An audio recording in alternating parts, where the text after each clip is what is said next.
In 2025, I decided to stop drinking alcohol once and for all. And this decision, it came at the end of a multiple years long journey of several revelations that ultimately led me to adopt a fully alcohol-free lifestyle. So in this video, I'm going to give you the 5 reality checks that inspired me to search for a solution to quit drinking. And hopefully you'll get something out of this video as well. So stick with me because this is going to be a bit of a story, but I think that it's really important that you understand the journey because that'll give you the full context. And honestly, these kinds of things are rarely a one and done decision. People are really complex and you probably go back and forth all the time. You probably ruminate all the time about the different possibilities, the pros, the cons of any sort of major decision that you make before you actually get to that conclusion. So I feel that I owe it to you to walk you through my personal journey. And then at the end, I'll provide you with some details about the specific system that I use to finally draw the line and end my relationship with alcohol altogether. So unlike a lot of people, I didn't actually start drinking until I was 21. And I still remember the first time that I drank, and it was so disgusting. Like I couldn't understand how people liked it or what the appeal was. But what I did notice is that it made socializing a lot more fun. And I would let my guard down. And, when you're younger at that age, social inclusion is extremely high on the priority list. And soon after I started drinking at the age of 22, I created a nightclub promotion company. So for 5 years, I spent basically every weekend inside of a nightclub surrounded by alcohol.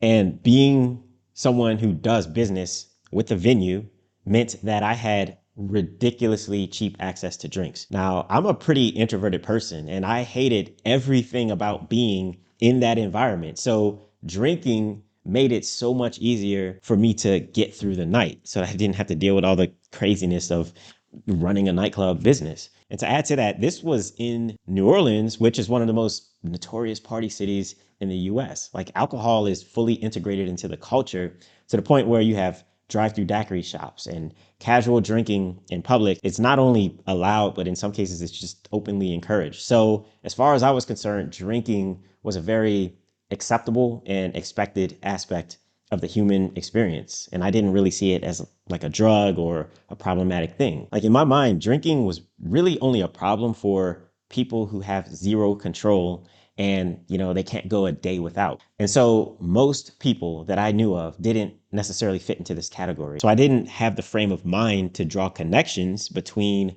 moderate consumption and the everyday problems that are super common for most people out there. Like I wasn't able to relate the two. So let's talk about my first reality check, which was getting a DUI. So while I was still in my 20s, I was still young, I was dumb, I was incredibly stupid.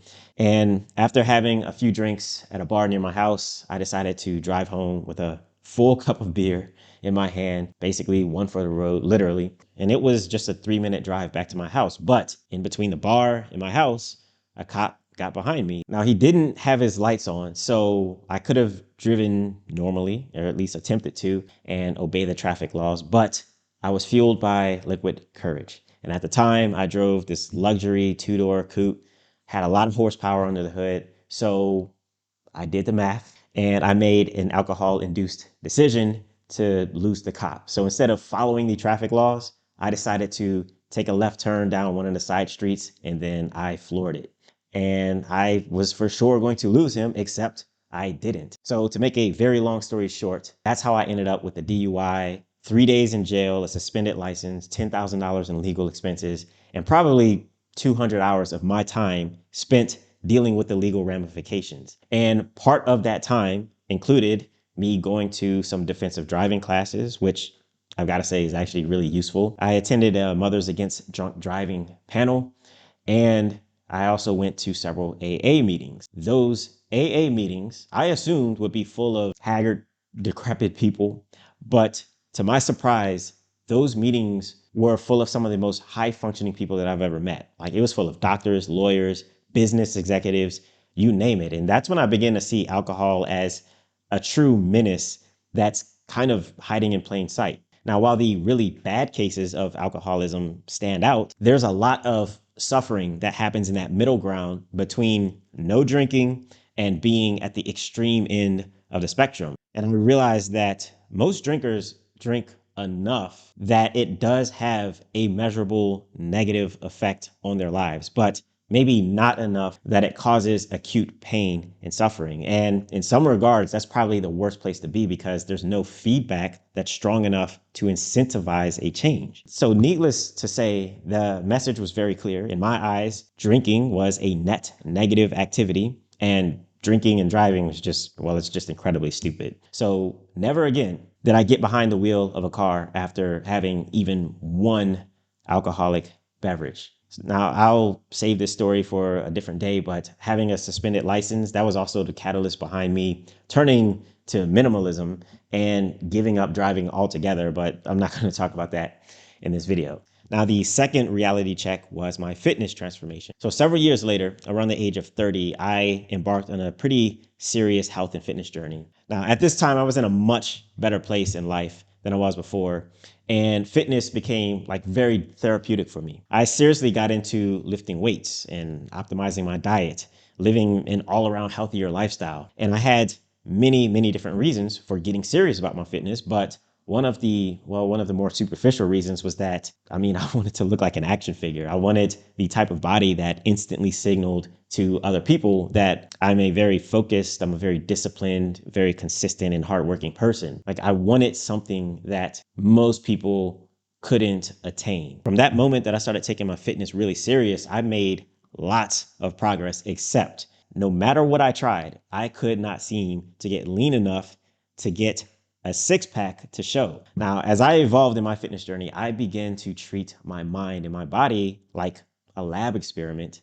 And I tried different things to, elevate myself to be in a better state physically and mentally. I also, in this period, eventually switched from lifting weights to doing calisthenics, which helped me to be a way more in tune with myself. Since calisthenics is all about building strength through body weight, it's really advantageous to be as lean as possible. So my motivations, they switched from being just about having abs to also being lean so that I could have mastery over my body. I wanted full control over the way that I move my body. And I decided that if I stop casually drinking beer, then maybe I'll see some progress. So that's what I did. I just quit drinking beer and the results started to really show themselves. So from that moment onwards, my body fat absolutely plummeted and I became super lean. I'm talking like single digit body fat. Now I will attribute that to more than just cutting out beer because I was like really deep into all kinds of new things to be as metabolically healthy as possible. It probably wasn't only the beer, but I do believe that it played a major role in my physical transformation. And ever since then, I've been like way more conscious about my alcohol consumption strictly because I saw it as directly competing with my health and fitness. So I began to consume less and less alcohol, but I still was a pretty regular drinker. So 2, maybe 3 drinks, 1 to 2 nights a week. But I was vividly aware that any time that I woke up feeling groggy after a night of drinking, I wasn't able to fully show up for myself in that next day or two. My work suffered, my workouts suffered, my mental clarity suffered, my relationships were suboptimal. I started to feel like there's no way, it's impossible for the mind and the body to be as sharp as they can possibly be if alcohol is part of the equation. So my third reality check was my last hangover ever. So at this point, I'm drinking less, but I still did have the occasional moment where I went overboard. So when I was 33 years old, I think, I had the worst hangover of my life. And if you've had hangovers before, then you know the drill. Like I spent the whole day in bed fighting extreme nausea, taking small bites of bread, basically, drinking ginger kombucha, and suffering from a full-on case of anxiety. Now, I have had hangovers before, but this one made me seriously reevaluate my relationship with alcohol because here I am, I'm in my 30s, I'm not getting any younger, and I'm wanting to be as healthy and as fit as possible, yet I'm literally bedridden, letting the day waste away. Now, sure, this wasn't a frequent occurrence, but there was something about being voluntarily bedridden for a day that just didn't sit well with me. Like symbolically, I began to connect the experience of being hungover with being bedridden at an old age, just waiting to die off. And I felt like I never want to simulate the death experience while I'm still young and I'm still vibrant. So I started drinking even less. And when I would go out to socialize, I started being very diligent about what I consumed strictly because I didn't want a hangover the next day. And that was in June of 2021. Ever since then, I have never had a hangover. My fourth reality check, having a major health scare. So fast forward several years, lots of life changes happened, and I found myself living in Lisbon, Portugal. Now, almost immediately after moving, my health began to deteriorate. I was chronically inflamed. I was constantly battling debilitating infections, and I was always fatigued with low energy. I spent countless days in doctor's offices and even went to the ER a couple of times. And what was crazy was that I had CT scans, I had MRIs, everything checked out. So basically, every doctor that I spoke with gaslit me as if I was exaggerating whatever I was experiencing. Now, I won't go into that particular rabbit hole in this video, but let's just say that I now have a very, very strong distrust for the medical system after having that experience. And avoiding alcohol would be one very effective strategy for just staying out of the medical system as much as possible. Now, since I had to figure this thing out for myself and get to the bottom of this illness, I took it upon myself to just stop drinking altogether. And that was Saturday, July 13th. And I can't forget that date because that was the same day that, well, someone tried to assassinate the president. Now, after a couple of months passed, I came to learn that mold was present in my apartment in Portugal, and that was the cause of basically all the health problems that I was experiencing. And it turns out that mold absolutely terrorizes your gut health and your immune system. And drinking alcohol does not help that. It does not help one bit. So as I'm just educating myself on mold illness and how to protect my immune system, that's when I really, really started to binge content about the effects of alcohol on gut health, on immune health, on the body, on the brain, basically on everything. I'm not a medical professional, so I won't even try to educate you on that. There's plenty of content and resources that are out there that you can go into detail about to learn about the health effects of alcohol. But what I can say is that if I didn't intuitively just stop drinking altogether when I first became ill, then I probably would not even be here today. Like, I was that sick. So during this time, I did not drink for 6 months. And I thought it would be impossible to get even leaner, to get even stronger, but I actually did. Like, my calisthenics practice absolutely exploded at this point, and I was slowly but surely overcoming my mold illness. That experience really changed my relationship with alcohol. But after 6 months, I made a decision to try drinking again. But this time, I would pay really, really close attention to how I felt, and I would compare that to my 6 months period of not drinking anything. And to be honest with you, at this point, my relationship with alcohol would never be the same moving forward. Now, that brings me to my fifth and final reality check, which is when I made a decision to start hating alcohol. So, despite having 6 months of clarity, no grogginess, no disrupted sleep from drinking, and making insane progress in my fitness, I did go back to drinking, but my desire to drink was significantly lower than it was before. I would occasionally order drinks here and there, but since I spent 6 months normalizing a life without alcohol, I still regularly socialized without drinking. And drinking became a much more conscious choice that I would make. And oftentimes I just didn't want to do it. And it was during this time, I specifically remember ordering a gin and tonic after not having one in forever, really. And that first sip was terrible. Like, the flavor of the gin was so unbearably strong. So after years of gin and tonics being my go-to drink of choice, I never ordered one since that experience. Like, it just wasn't good. It wasn't worth it. Now, you might think that With me living here in Europe, I probably spend my time sipping on the finest wines. Despite going back to occasionally drinking, I continued with the habits that I created in that 6 month window.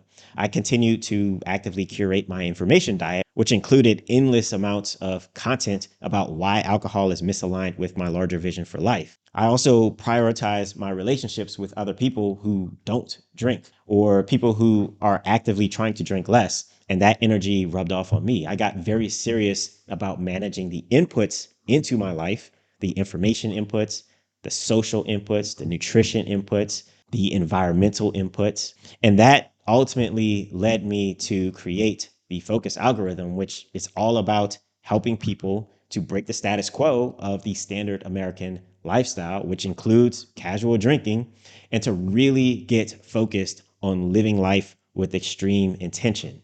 One of the fundamental principles behind it is that people, myself, you, all of us, we can attain much more satisfying lives by first and foremost cutting out the core distractions that have massive implications on our lives. So I do this through a 60-day process of locking in on the few aspects of life that matters most and then redesigning life around those core areas of focus. And part of that process includes what I call an anti-desire protocol, which is basically a fancy term for retraining the mind to be repulsed by things that you previously craved. So I saw drinking as one of those core distractions that fundamentally conflicted with the life that I really wanted for myself. And so one day I just woke up and decided that alcohol doesn't fit my lifestyle anymore. And I committed to 60 days of no drinking, 60 days of building an anti-desire for alcohol and refocusing my life on the core principles that I want to embody. And after that 60-day process, I simply just had no desire to drink alcohol anymore. Like I hated the smell of it. I hated the taste of it. I hate what it does to me. I hate what it does to other people. I hate what it does to my relationships. And I hate what it represented in my life. And it's not even about fighting temptation at this point. Like it's just a repulsive thought in my mind to put alcohol into my body. And I'd rather just direct my energy elsewhere into more productive things, which leads me to my final point. Now, I don't specialize in helping people quit drinking alcohol. I want to be very clear about that. I specialize in helping people break bad habits to get out of negative habit loops.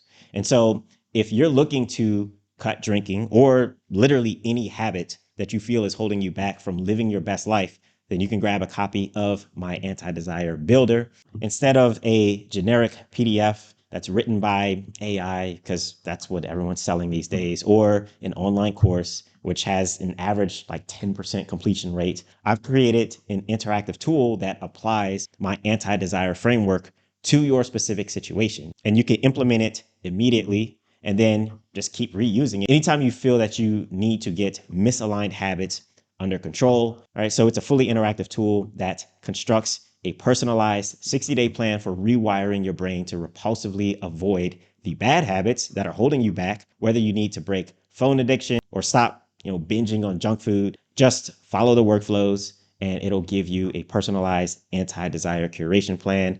And you can access it by clicking the link in the description below.